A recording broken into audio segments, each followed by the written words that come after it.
Hi, this is Gikollias. Welcome to the Gikollias podcast, where we talk about art, philosophy, literature, and all things classical Greek.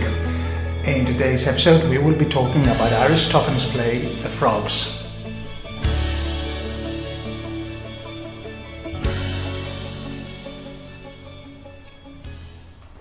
Hi, our topic today is the comedy The Vatrachi, The Frogs, by the Athenian playwright Aristophanes. And Frogs is a very tragic comedy, and I say this for three reasons. First of all, it is about tragedy. At the center of the play is a literary competition between Aeschylus and Euripides, two of the three great tragic poets in ancient Greece. It is also said in Hades, the kingdom of Pluto, the kingdom of the dead. And that's not the most obvious setting for the kind of screwball humor and slapstick comedy that Aristophanes prefers. And also it was staged in 405 BCE, a few months before the collapse of Athens, the final defeat in the Peloponnesian War, and the overthrow of the democratic constitution. And this sense of imminent disaster is obvious throughout the play. Now, the frog starts with the god Dionysus appearing with his slave Xanthias. They're about to pay the hero Heracles a visit. Dionysus looks quite ridiculous. He's wearing Heracles' lion skin and carrying his club on top of a yellow dress. He's also wearing the kothony, the high-heeled boots of a tragic actor.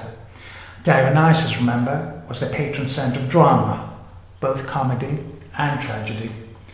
While on campaign for the naval battle of Arginusa, Dionysus read a book by Euripides, the tragic poet who had recently died, and he felt a desire to bring him back from the kingdom of the dead, because he thought that none of the surviving poets wrote as well as Euripides. Heracles had already completed the journey to Hades. He had brought back Cerberus, the guard dog, as one of his 12 labours. So Dionysus wants to ask him for advice, tips, and directions. Heracles at first does not take his half-brother seriously, and I say his half-brother because they were both the sons of Zeus, remember? And I say that he does not take him seriously, but that's not strange at all. Dionysus looking as ridiculous as he does. So the first suggestions of Hercules include ideas about how to commit suicide, but in the end he relents and he provides some guidance to Dionysus. Dionysus and his slave set off for the journey for the kingdom of the dead, and they reach the lake that forms the entryway to Hades. Charon, though, the ferryman, does not accept slaves, so Xanthias has to complete the journey on foot. Dionysus boards the boat, and while rowing on Charon's boat, he gets into a singing contest with a choir of frogs. And this episode, and the frog's cry of Berekekex, Koax, Koax, is one of the most famous scenes in all of Aristophanes. When they get to the kingdom of the dead, they first meet Empusa, a mythic monster that changes shapes, and Dionysus immediately proves his complete lack of courage. They then meet the main chorus of the play, made up of dead initiates. Afterlife for the Greeks was a pretty boring place, a kingdom of shadows where not very much happened. If you had been particularly bad or particularly naughty in real life, you would be eternally punished. Remember Sisyphus, who had to keep rolling a rock up a hill. But also, according to Greek religion, those who had been initiated with mysteries would enjoy a happy afterlife. So it is these blessed dead who now meet Dionysus and Xanthias. And the most famous of the mysteries were those of Demetra and Eleusis, a town outside Athens. So the initiates in this play sing hymns for Demetra, her daughter Persephone, and Iacchus, a young deity who had close associations, if not a complete identification, with Dionysus himself. It seems that Heracles left mixed impressions during his visit to Hades, so Dionysus and Xanthias receive alternately hostile and friendly welcomes. And this allows Aristophanes to present a series of comic incidents, and the two of them swap disguises a couple of times as Dionysus tries to evade the punishments but also enjoy the benefits of being Heracles in the kingdom of the dead. The first half of the play finishes with a hilarious scene where Aeacus, the guard of Pluto's palace, is unable to decide who is the god and who is the slave, so he takes turns in spanking them to see who will cry out the most. Still unable to make his mind up after a few rounds, he decides to take them to his master, Hades, Pluto, who should be able to recognize a fellow god. There now follows the parabasis. The parabasis is a stylized segment in old comedy where the chorus addresses the audience directly in the voice of the author. In this particular parabasis, Aristophanes advises the people to reinstate to full citizen rights all the men who had participated in the oligarchic movements against the democracy in previous years. And this parabasis apparently proved so popular that Aristophanes not only won first place at the dramatic festival where this play was presented, but the frogs also received the unique honour of a repeat performance sometime in the next few months or the following year. In the second half of the play, Dionysus is no longer an impostor who tries to sneak into Hades, but has now been recognized as the god of wine and drama. But, as we learn, there is wild unrest among the dead. Aeschylus had been sitting on the throne of tragedy for many decades. However, as soon as Euripides died and sent into Hades, he began having pretensions himself, mobilizing significant support among the dead. A decision had to be made fast before the situation got completely out of hand, so Dionysus, who is considered to be an expert as the patron saint of tragedy, is asked to adjudicate. So this is very interesting. Dionysus goes down to Hades to bring Euripides back, but instead he's asked to judge a literary contest between Aeschylus and Euripides. And this contest between Aeschylus, the older master, and Euripides, the newly dead innovator of drama, has 4 rounds. The first includes a general overview of each poet's plays, plots, atmosphere and style. The second is all about prologues, the introductory parts, and the third is about lyrical passages.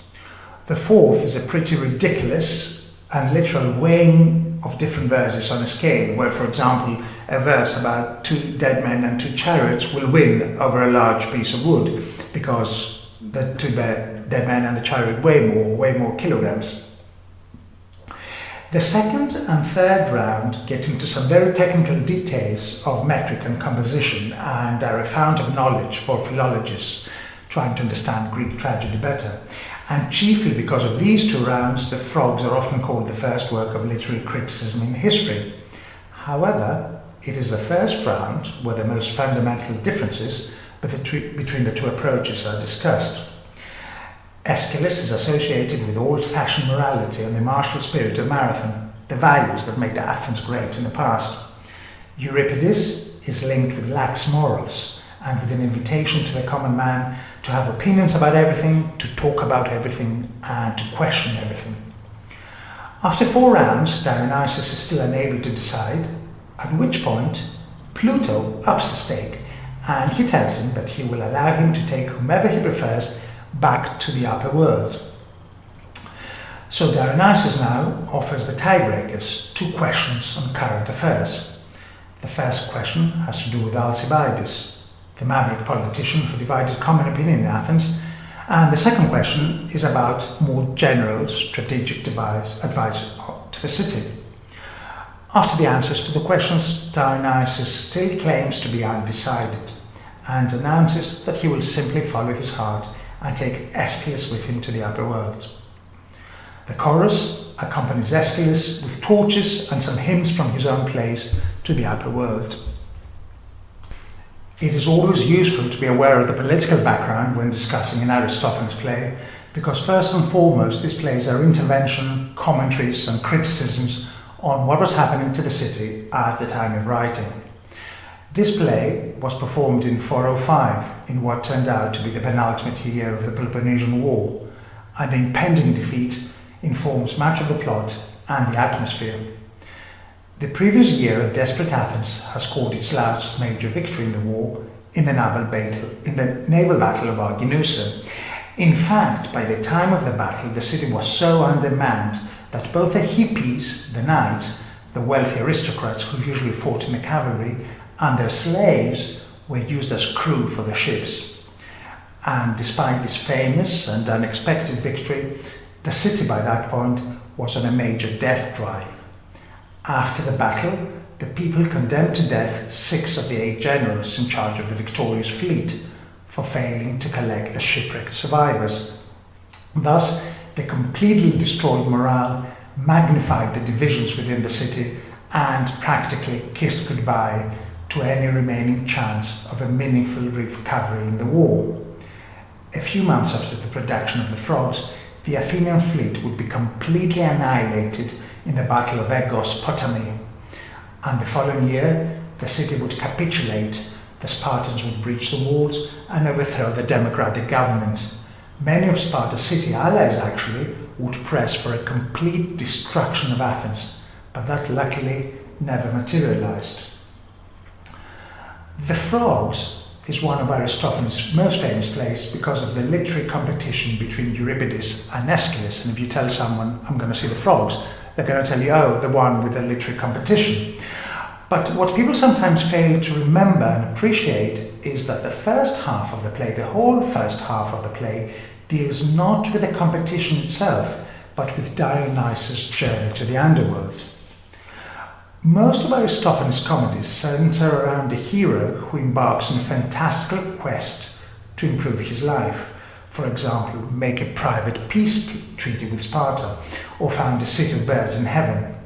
It is very significant that the hero in this play is the god Dionysus, and his quest is to revive Athenian dramatic production by bringing Euripides back to life. Now, it is obvious that Dionysus is supposed to represent the whole city of Athens. After all, we find out in the beginning of the play that he conceived of his plan while on campaign in Gikollias, and that was the battle where aristocratic horsey types fought side by side with their slaves, so the god of the city could not be absent from that battle.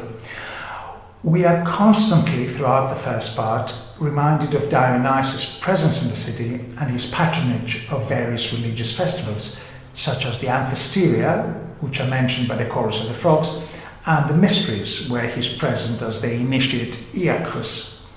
And of course, any audience watching a play in the theatre of Dionysus in Athens as part of the Linear Festival did not need to be reminded that all theatre performances in the city were staged in his honour. But we may ask, why Dionysus and not Athena, for example, as a representative of the city? Well, ridiculing Dionysus and his half-brother Heracles had a long tradition in old comedy. And although the odd joke at the expense of the other gods was not unheard of, it would be impossible to subject Athena, the virgin warrior goddess of wisdom, to the same humiliations that Dionysus undergoes at the first half of the play. But Dionysus is significant for one more reason though, because he is the god of fluidity and disguise. Throughout mythology he changes gender, he transforms himself into members of the animal kingdom, and as the patron of drama he assumes the disguises of the theatre actor. So maybe Aristophanes is telling the Athenians that the same flexibility and versatility displayed by the god of drama is necessary under the circumstances. However, there are also some pretty sinister undertones here, because after the Battle of Arginusa, the social realities that had sustained Athens for centuries would appear to be completely subverted. Aristocrats were rearing in the place of the lumpen proletariat. Slaves had won their freedom for fighting the naval battle. Members of some of the more distinguished families had lost their citizen rights for their oligarchical affiliations, so it was impossible to tell who was who, and Aeacus' admission that he could not tell the god apart from the slave would have rang very true to the ears of Athenians in the winter of 405. And to carry the analogy between Dionysus and the community a bit further, Aristophanes is possibly asking here his fellow citizens to rise to the occasion. Remember, the god tries to sneak into the kingdom of the dead to steal Euripides away. And the Athenians had always been notoriously imaginative and inventive and capable of thinking outside the box. But as the war progressed, deceit and subterfuge were increasingly the weapons of choice for both sides. By the end of the play, though, Dionysus has been restored to his rightful position. He has been recognized as a fellow god from Pluto and is given a choice of who he wants to resuscitate. He leaves by the front door, so to speak, not sneaking out as a trespasser and a thief. So possibly, this is a reminder by Aristophanes to the Athenians that they had been the rulers of the Greek world for the past 70 years, and so they should start acting the part. The main lesson from this play is that drama is of huge significance for the moral and the political well-being of the city. It is so much more than a pleasant diversion. In the beginning, Dionysus is driven by purely aesthetic considerations, a desire for Euripides, the fashionable writer of the day, compared to whom all the living writers are bad. However, as the play progresses, it is obvious that the stakes are much higher than pure aesthetic pleasure. Euripides confirms that the poet should teach people how to be better citizens and agrees with Gikollias that if they fail to do that, the punishment for poets should be death.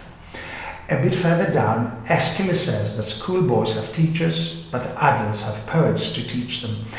And when Pluto confirms to Dionysus that he's allowed his poet of choice back up, he states that he has come down to find the poet so that the saved city can enjoy the dramatic festivals once again. So clearly this is not a master of taste or fashion. And also, despite the comic potential of searching for banalities, for incongruities, for logical inconsistencies, and of making fun of the predictable metric patterns, the criterion for the selection goes much deeper. It has to do with each poet's philosophy and his potential contribution to the education and the welfare of the city. Euripides had been the subject of Aristophanes' relentless criticism for many years, and after the announcement of the result, the chorus states that it is foolish to spend your time chatting idly with Socrates and to try to abandon music and everything that is significant in the art of tragedy. We are clearly left with the impression that under Euripides, tragedy degenerated. The high artistic form of previous years was replaced by empty talk, pretentious rhetoric, and sophistic quibbling. And because of him, the wrestling schools were empty, and everybody started practicing the art of babbling and debating. So the choice in favor of Gikollias is supposed to signal a return to a golden age and the previous decades of the 5th century. It was an attempt to restore the kind of spirit that saw Athens victorious in the Persian Wars, and that helped her become the leader of the Greek world in the ensuing decades. I said at the beginning that the atmosphere of impending doom is spread throughout the play, and it is my impression that Aristophanes appreciates the futility of the endeavour to save Athens. It has been noted that The Frogs has one of the most subdued endings of any of Aristophanes' comedies. No feasting, no sacred marriage, no song and dance. Pluto does hold a reception for the victors, but it is held indoors, and then Gikollias is escorted out by the torchlit procession of the initiates, and, to be honest, a group of pious initiates to mysteries which promised a blessed afterlife isn't exactly the obvious choice for the kind of unlimited partying and revelry and sex that we usually associate with Aristophanic comedies and Bacchic feasts. But if you think about it, there was something wrong with Dionysus' mission from the very beginning. Dionysus tells us that he's after a gonimos, a fertile poet, but do we really think that Euripides is that man? Aristophanic heroes always used to dream big. Private peace treaties, a city of birds in heaven. Now, is it the best I can think of to bring a 75-year-old dead man back? A tragedian who had in any case spent the final years of his life working at the court of Macedonia? This is a tired fantasy, the mark of a community that has given up hope. And we said that Aeschylus would be a more mature choice than Euripides, but in many ways he's not that much of an improvement anyway. Take, for example, the two tiebreaker questions that Dionysus poses at the end. It is not at all obvious that Aeschylus has any brilliant insights to offer on how to improve the prospects of the city. Euripides is clearly against Alcibiades, while Aeschylus, in a slightly ambiguous reply, seems to be in favour, but is not so sure.